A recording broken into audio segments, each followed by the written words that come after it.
What's up, everybody? Good evening. Hope you guys are doing well on this Monday. We got a nice little Monday night football game going on right now. But I want to talk about some Seattle Seahawks and Seattle Seahawks adjacent news that we've collected over the last day or so. We've got some good news on the injury front on one particular player, and then we've got some other things that it's not Seahawks stuff, but it probably has some admittedly relatively small effect on the team. Let's start with the thing that is directly related to the Seahawks, and some people are going to be very happy to hear this. So the Seahawks have a practice today. It's kind of like an extra practice because of the nature of their schedule right now, where they got the bye week, so they basically get like an extra Monday practice. And one thing they did today was designate their fullback, Robbie Ouzts, to return to practice. More after the break. All right, guys, let's take a minute so I can tell you about Sleeper, a one-stop shop for all your sports needs. You can celebrate and chat on sports games in real time with other users. You can get the fastest scores, blazing fast sports news and sports alerts right at your fingertips. And of course, you can use Sleeper to play in fantasy leagues and win real money on picks contests. This is the way sports were meant to be enjoyed together. So download Sleeper today. Use promo code SBN to get up to a $100 match on your first deposit. And you can pair that with another promo they have right now where you can get a $20 entry free with no deposit required. So get both of those things going. Terms and conditions apply. See Sleeper's terms of use for details. Currently operational in over 25 states and growing. So check out Sleeper today. Get to it and go have some fun with sports this year.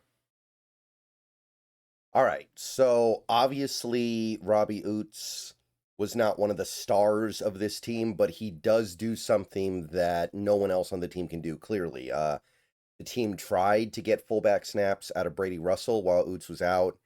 Didn't work very well. And generally speaking, the Seahawks running game has not worked all that well so far this season. If you were to pick out a game where their running game looked the best, you'd probably go to that Pittsburgh game. That was probably the best they've done so far. And that was a game where they did have Robbie Ouzts. So getting him back is going to be nice. He's missed the last 4 games. So that's what, Arizona, Tampa, Jacksonville, Houston. And it's not going to be an immediate savior to our running game. But I do believe, at the very least, that Kubiak has plans that he cannot implement without him. So, welcome back, Robbie Ouzts. Good to have him around.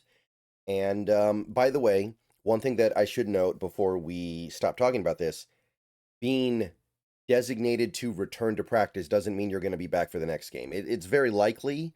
I would expect Ouzts to be back for this Washington game, but it's not a guarantee. There is a possibility that he misses another game. It won't be that shocking. I think that the return to practice window is like 21 days. So the Seahawks, if they felt like he was going to miss this Washington game, probably would have just not designated him to return. So therefore, this indicates they think he will be back, but it's not a guaranteed thing. So that's what's going on here. Good news. Obviously, we're definitely more interested in finding out what's going on with Devin Witherspoon, Julian Love, Derek Hall, but good to hear regardless. So a few things from around the internet. First, we had this from Adam Schefter earlier today when he was on the Pat McAfee show. He intimated that he suspects, although he didn't guarantee anything, obviously there's no way you can at this point, but he kind of intimated that Washington is staying on the conservative side with Jaden Daniels. And he basically said, well, like, we know Jaden Daniels is not playing in tonight's game, the game that's on right now. But he said, I won't be surprised if he doesn't play on Sunday night. And when he says Sunday night, he means next week against the Seahawks. So, therefore, seems like a real good chance that we get Marcus Mariota next week against Washington. Seems like a real good chance that we get them without their starting quarterback, a team that has already shown significant regression so far this year. is probably going to have even bigger problems in this one. So definitely worth noting, definitely worth keeping an eye on as we go through this week. The game changes pretty dramatically based on whether or not they have Jaden Daniels. So we will see. Excuse me. We will see what happens.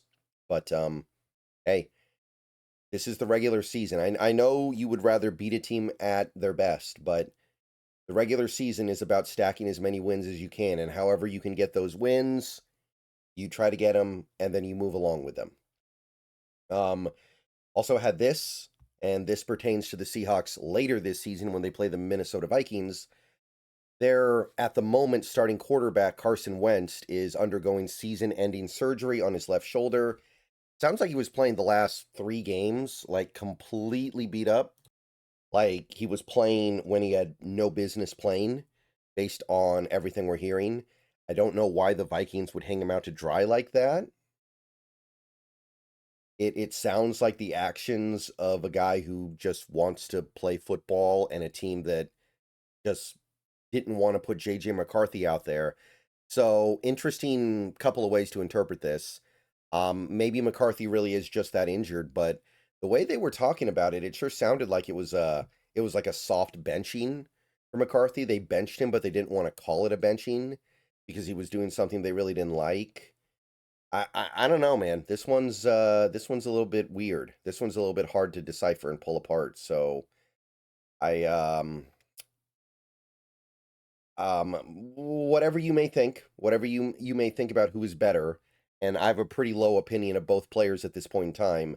We're gonna get JJ McCarthy when we play the Vikings later this year, and we also got this, not a huge deal, but the Rams placed their wide receiver Tutu Atwell on injured reserve. That means he misses at least the next 4 games, and the Rams play the Seahawks in their next 4 games. So we will not play Tutu Atwell the next time we play the Rams. We know that for sure. Not a big deal. He's not one of their best players, but he does add a dimension to that offense that without him, they will struggle to have. So worth noting. And yeah, that's basically just a quick little roundup of all the Seahawks adjacent information we got. There's one last thing. This was much earlier this morning, but Tyler Lockett pretty quickly found a home, and of course it is with the Las Vegas Raiders. So Pete Carroll is not beating the he's just trying to get his boys paid allegations any more than he was before. If anything, he's beating them less. It sure does seem like he's interested in as many reunions as possible, and maybe that's not uncommon for a coach that just recently changed from one team to another team, but it cannot help but feel like he's just trying to collect his boys. And I think that there is a sense, there is like this undertow of he's just looking to get one last payday for his crew. And that's obviously that if you're a Raiders fan, maybe you don't really care because your team has been so bad this year. But I have to believe there is some degree of feeling like you're getting used a little bit at this point. Now, ultimately, this is harmless. Like, Lockett's probably making min money for the next 10 games. There's really not much to say about it. I do find it interesting, though, because he leaves the Titans. He requests to be released from the Titans for one reason or another. And then he goes to the Raiders. Now, the Raiders are really bad, just like the Titans. Maybe the Raiders are slightly better, but both teams are really bad. Neither team has playoff aspirations. And as of right now, the Raiders, harder roster to crack. And I know that sounds kind of wild, but as of right now, the Raiders have a more difficult receiver room to break into than the Titans. Like, at least the Raiders, they're going to get Jacoby Myers back, and Jacoby Myers is pretty good.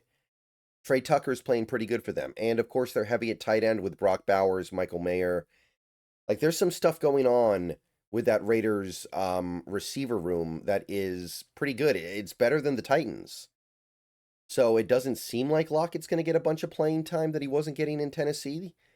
So did he? I don't know what Lockett was after here. Maybe he just wants to go play with Pete. Maybe he just wants to go play with Gino.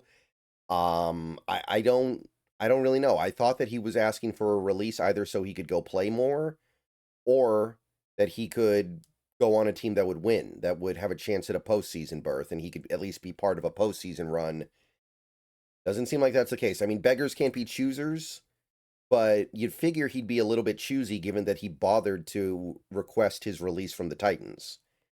So I don't know. Maybe he just wants to hang out with his guys.